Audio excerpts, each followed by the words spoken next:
Olá, tudo bem com vocês? Bom dia, boa tarde, boa noite, não sei a hora que vocês vão estar assistindo a gente.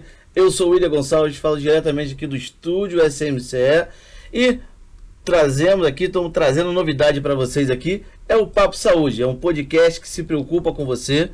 E comigo aqui vão estar sempre elas aqui, as enfermeiras que já são sócias, são parceiras, já estão tudo com a gente aqui.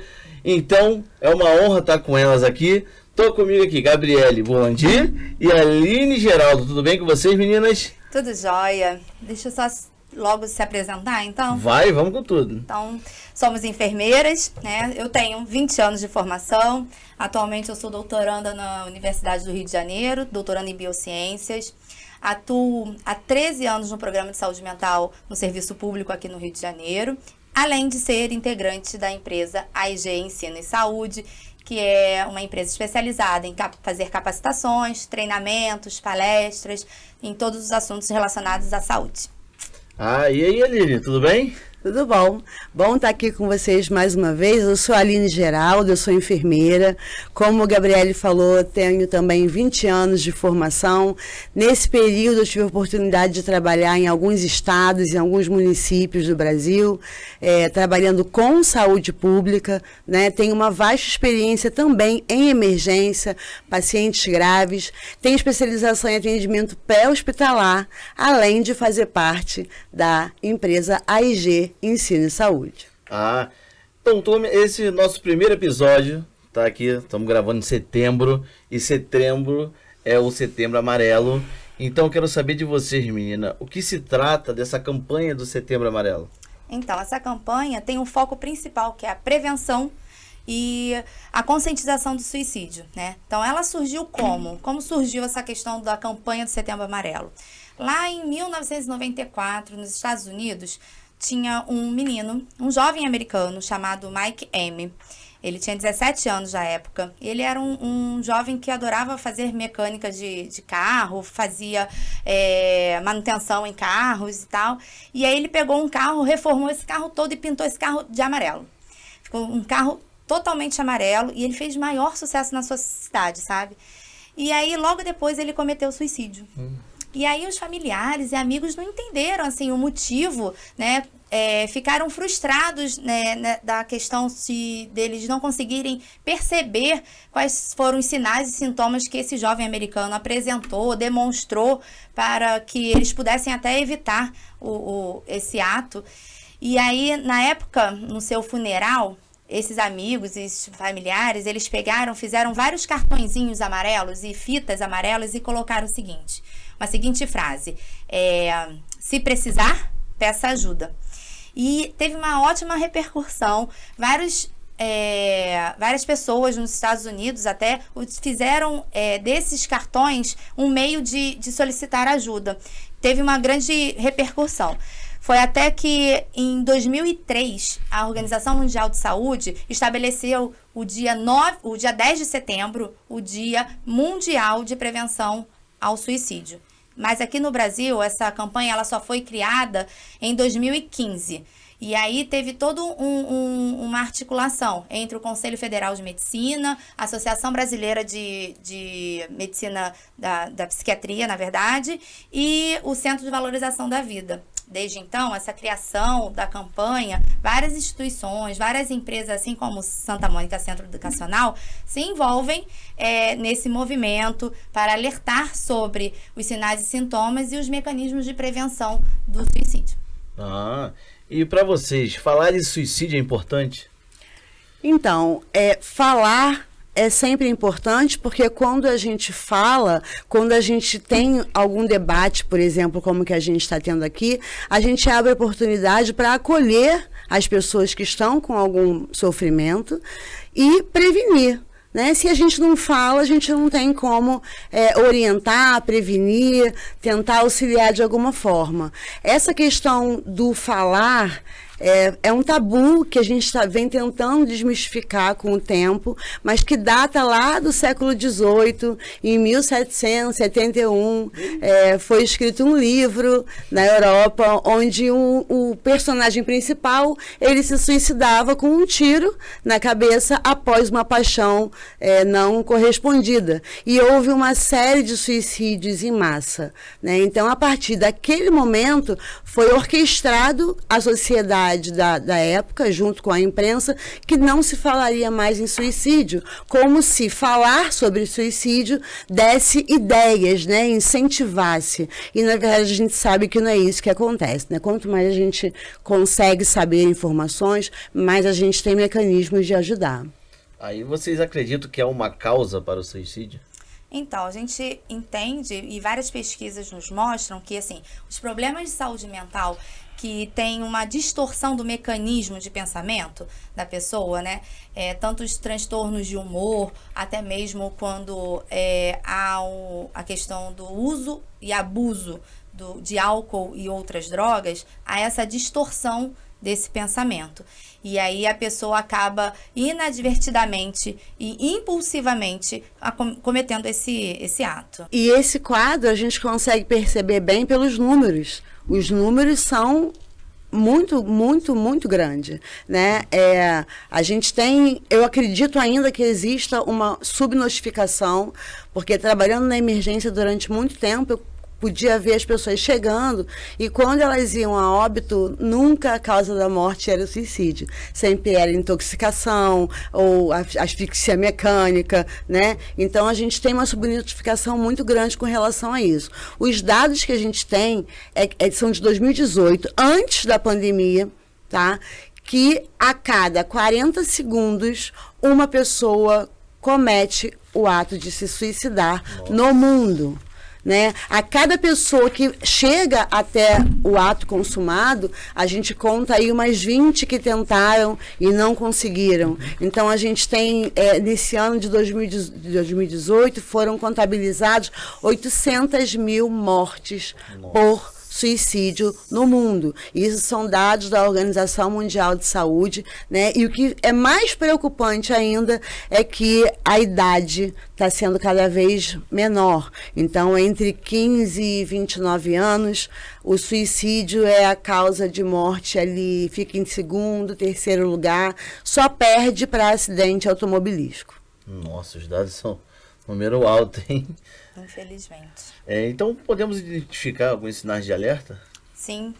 A gente entende que vários comportamentos inesperados, né? Então, assim, quando uma pessoa, um jovem, um adulto, ele começa a se isolar, ele começa a ter baixo rendimento no trabalho, começa a ter frases de efeito, tipo assim, não aguento mais viver, essa minha vida tá sem graça, tenho preguiça de viver. Nossa, né? Preguiça. Então, a gente, no atendimento, lá no serviço público, a gente acaba escutando muito isso, né? Então, esses são sinais de alerta. Além de atitudes que remetem à despedida. Então, assim, uma ligação que você recebe de uma pessoa que você conhece, que fala, gostei muito de você, tá se arrependido, tá arrependida de alguma coisa, e assim, tem um tom de despedida, né? A ausência ou abandono também de planos para o futuro. Então, aquela pessoa que não tem metas, não consegue enxergar seu propósito de vida.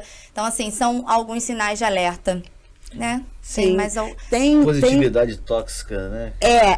A positividade tóxica é uma coisa que não é clichê, é uma coisa que é real.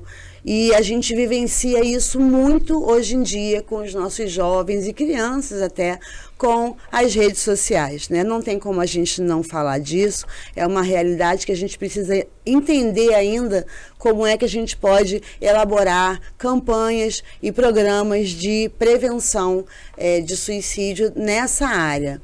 Então, a gente tem algumas expressões como eu sinto uma dor na alma muito grande, é um vazio que eu não consigo preencher, né? Essa positividade tóxica, a gente fala da rede social, que é como se a vida de todo mundo fosse perfeita. Boa, né? As pessoas só postam fotos legais, né? Com várias edições.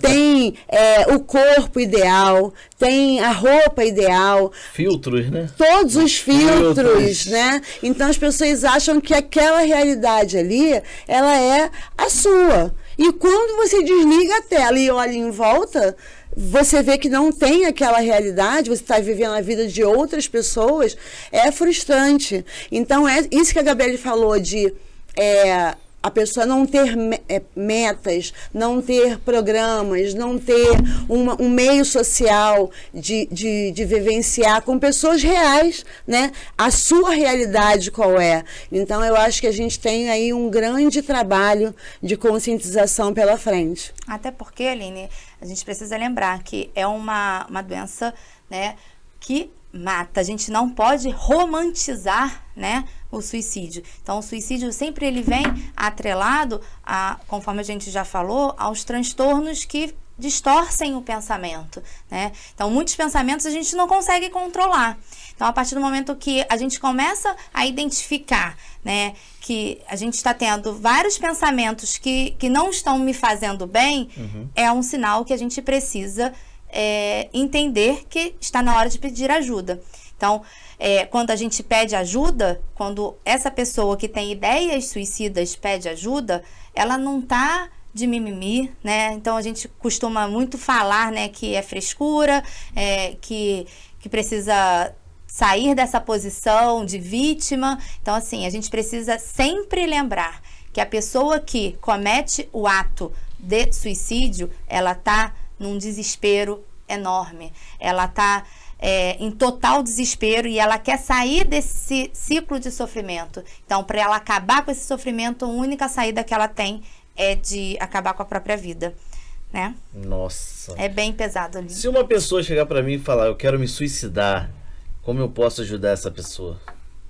Então, a primeira coisa que a gente precisa ter em mente é que quando a gente se propõe a ouvir, a gente tem que fazer isso sem julgamento, né? Eu não posso chegar para a pessoa e falar como ela deve viver a vida dela, nem achar que eu no seu lugar faria assim, assim, assado. É porque essa situação que você está vivendo é que está te deixando assim. A pessoa que escuta, ela tem que ter um cuidado muito grande de ter essa empatia, de entender como a pessoa pensa.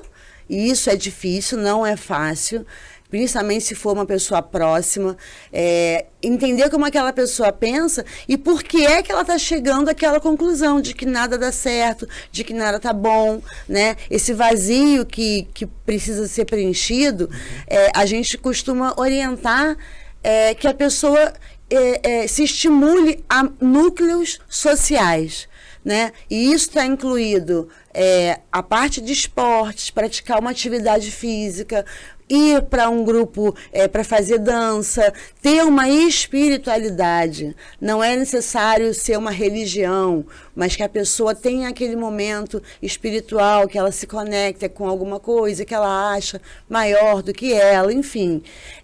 Ter essas higienes mentais de vez em quando, porque muitas vezes, quando eu ouço alguém falando essas ideias, eu vejo que a pessoa está muito obtusa, sabe? E quando você abre o leque, a pessoa consegue melhorar um pouco. E esse desespero que a Gabriele falou, esse momento que a pessoa quer agir com impulsividade, se ela tem alguém para ouvir, esses 15 minutos passam. Né? As coisas boas passam, as ruins também passam. Então, quando você consegue propor novos horizontes para essa pessoa, é interessante porque ela consegue sair daquela impulsividade de consumar o ato de suicídio. Então, eu acho que é basicamente isso, e se preocupar em encaminhar essa pessoa para uma ajuda especializada, até porque a pessoa que escuta, chega um momento que ela tem um limite, né? A pessoa tem um limite de ouvir e a outra pode se acostumar em ter sempre aquela pessoa ali para ouvir e não buscar um tratamento adequado, e não é essa a nossa intenção. Tem uma outra observação a fazer. O que acontece? Muitas das vezes que a gente escuta uma pessoa falando pra gente que quer cometer o suicídio, a gente também não está esperando, a gente não está preparada para escutar. Então, assim, nosso debate aqui, nosso papo de saúde é mais para a gente se conscientizar em ser o ouvinte, né? Em saber acolher essa pessoa quando falar para você que quer cometer o suicídio. Então, é entender que essa pessoa, nesse momento, ela está pedindo ajuda, porque ela chegou no limite dela, ela está no desespero. E só estar ao lado dessa pessoa, sem falar nada, só ficar ao lado dela, se você já está fazendo bastante coisa, sabe? Eu tenho até um exemplo, porque na verdade eu tenho inúmeros exemplos, né? Porque eu trabalho com saúde mental. Mas eu tenho um exemplo recente de casa, inclusive. Eu tenho uma filha que está na fase escolar, ela tem 11 anos e ela chegou em casa, conversou comigo e falou: mamãe, uma amiga minha pediu para namorar com um nosso amigo da escola por uma cartinha. Como ele respondeu que não, ela virou para mim e disse que estava muito triste e que ia se matar.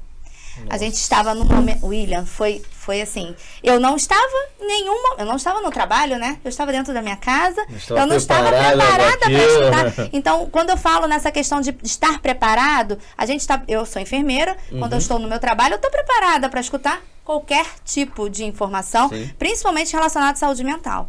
Mas em casa, no meio de um jantar, em que eu estava perguntando para ela como tinha sido a escola naquele momento, ela me fala aquilo, eu perguntei. Eu falei: filha, mas você ficou perto da sua amiga o tempo inteiro?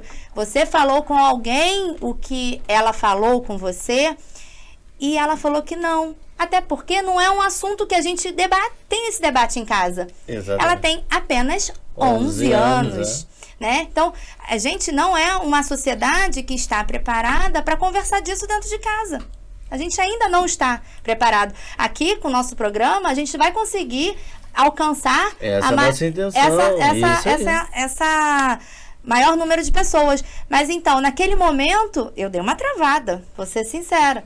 E aí, a única coisa que eu perguntei: você ficou ao lado da sua amiga? E perguntei pra ela: você falou com alguém? E aí ela me respondeu: mamãe, eu fiquei do lado dela. Até ela sair da escola, nada aconteceu.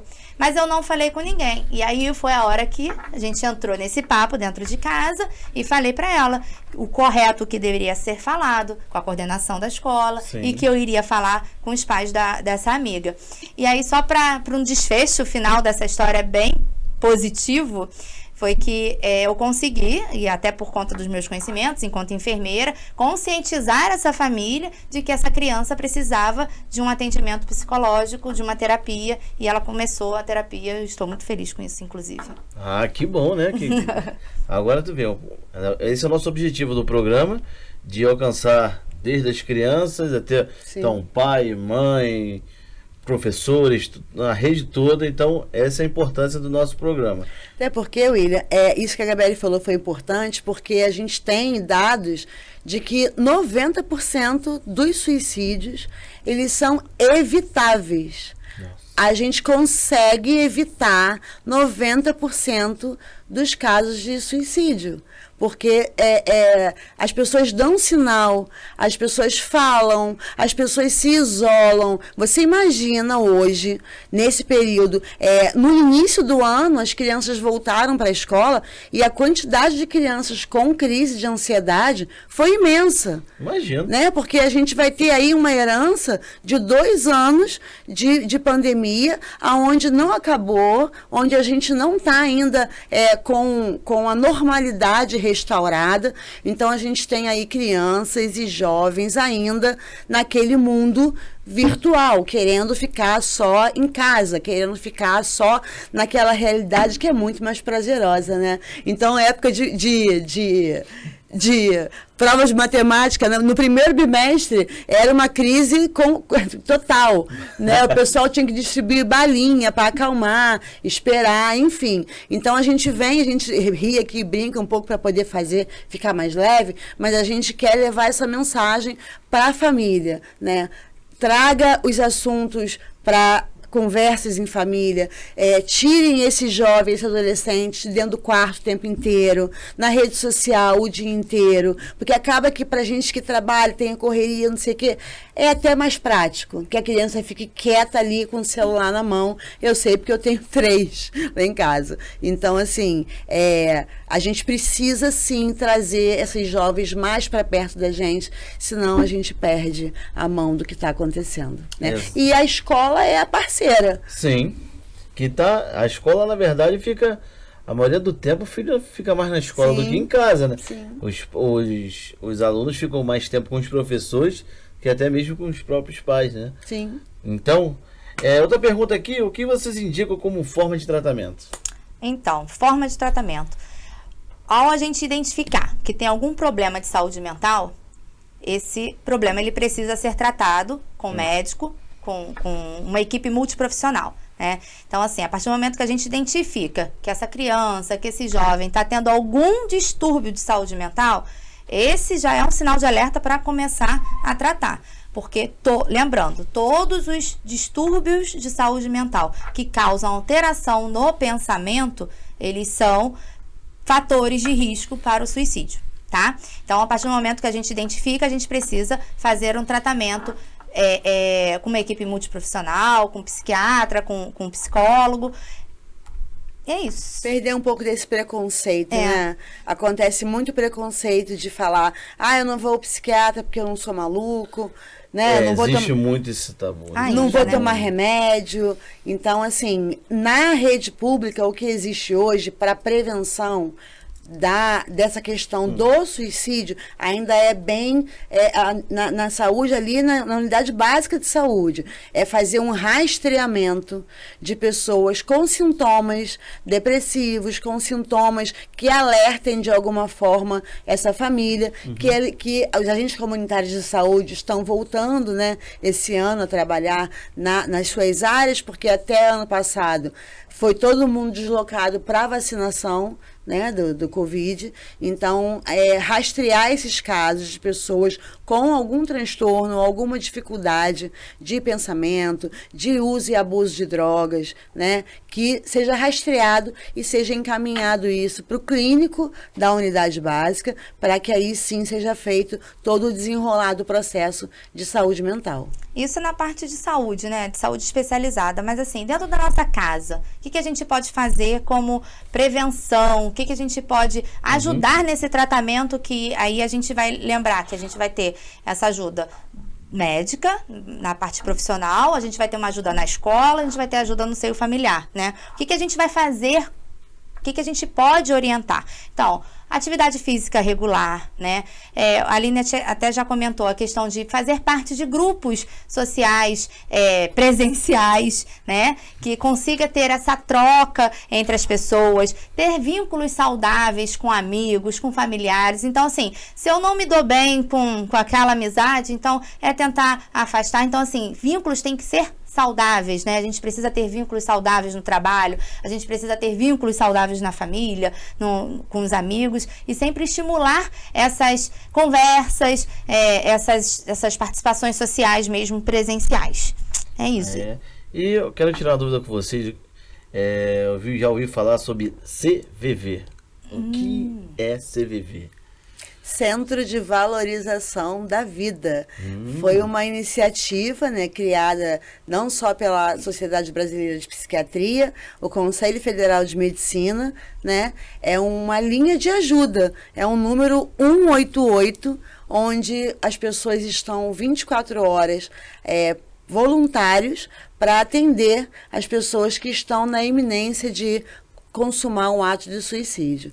Então, a gente já tem hoje no Face, a gente já tem página na internet, quem quiser buscar pelo Google, e o número é 188. São pessoas que podem e ajudam muito a pessoa a sair daquele momento de impulsividade, né? Se ela fica no telefone, conversando, desabafando, tendo alguém para poder ouvir, tendo alguém para poder estar perto mesmo estando longe, a pessoa consegue sair daquele período, né, daqueles 15 minutos de desespero e consegue aliviar um pouco a tensão e a gente consegue evitar, a gente salva uma vida. Estatisticamente, a gente sabe que o CVV tem ótimos resultados.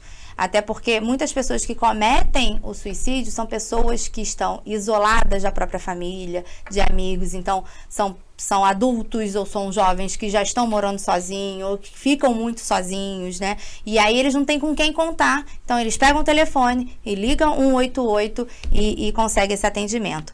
Mas lembrando que no Sistema Único de Saúde, aqui no Brasil, a gente tem a rede de atenção psicossocial. Então, essa rede, que é do SUS, né, que é um serviço público, qualquer pessoa pode ser atendida. A gente tem dentro dessa rede os centros de atenção psicossocial. Se você estiver passando por alguma necessidade de saúde mental, qualquer problema de saúde mental, você pode procurar esse serviço público de saúde, que lá ele vai te direcionar para o melhor atendimento. Lá, o CAPS ele tem a função de acolher inicialmente esse seu problema e direcionar o melhor tratamento, tá?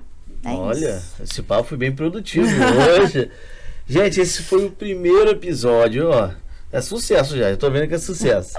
Primeiro episódio, estamos tratando aqui sobre o Setembro Amarelo. Então, se você de casa tem alguém com esses sintomas que elas falaram aqui, tá sozinho, não quer falar com ninguém, então todos que elas falaram aqui, então sabe que tem ajuda pública, tem um número especial só para pessoa desabafar e ajudar você. Então, galera, nosso Papo Saúde tá acabando hoje, tá acabando o primeiro episódio. Sim.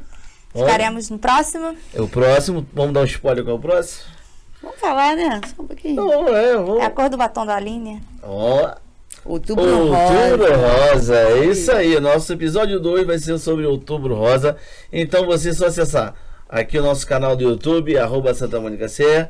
Vamos estar também no Spotify para você que anda, tá apressado, não tem tempo de parar para ver, mas vai ouvir a gente no rádio, no carro, no celular, aonde tiver, vai estar ouvindo a gente, tendo acesso a esse conteúdo que é muito importante e eu tenho certeza que vai ajudar muita gente.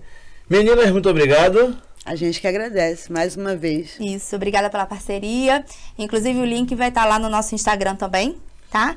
Do acesso do... Qual é o seu Instagram? Fala aí, pessoal. É o AIG Ensino e Saúde. E aí segue lá a gente trabalha com vários assuntos relacionados à saúde. Que bom, então. Então, gente, galera, vamos ficar por aqui. Obrigada. Um beijo pra vocês e até a próxima. Valeu. Tchau.